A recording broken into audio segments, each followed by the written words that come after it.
ഈ വെയിൽ കൊള്ളുമ്പോൾ തലവേദന വരുന്നുണ്ടെങ്കിൽ അത് മൈഗ്രെയിൻ ആണ്. തണുത്ത കാലാവസ്ഥയിൽ ഉണ്ടാകുന്ന തലവേദനയാണ്. സൈനസൈറ്റിസിന്റെ ഭാഗമായിട്ടാവാം. ഇങ്ങനെ പല ആളുകളും തലവേദനയെ ജനറലൈസ് ചെയ്യാറുണ്ട്.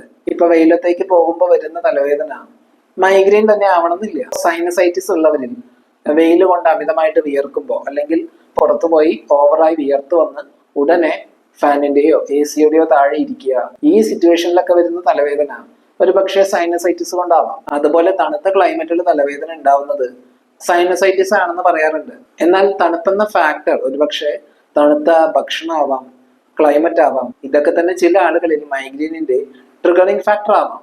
അതുപോലെ കുറെ നേരം AC-യിൽ ഇരുന്നാല് തലവേദന വരുന്നു എന്ന് പറയുന്നവരുണ്ട്. മിക്ക ആളുകളും തണുപ്പ് കൊണ്ടാണ് തലവേദന വരുന്നത്, അത് സൈനസൈറ്റിസ് ആണെന്ന് വിചാരിക്കാറുണ്ട്. എന്നാൽ AC-യിൽ നിന്നും വരുന്നത് ഡ്രൈ കോൾഡ് ആണ്. ഇത് ഡീഹൈഡ്രേഷൻ ക്രിയേറ്റ് ചെയ്യാം. ഇത് മൈഗ്രെയിനിലേക്ക് ലീഡ് ചെയ്യാം. ചില ആളുകളിൽ മൈഗ്രെയിനിന്റെ കൂടെ തന്നെ സൈനസൈറ്റിസും കണ്ടുവരാറുണ്ട്. ഇങ്ങനെയുള്ള ഓരോ കണ്ടീഷൻസിലും ട്രീറ്റ്മെന്റ് പ്രോട്ടോകോൾ ഡിഫറെന്റ് ആണ്.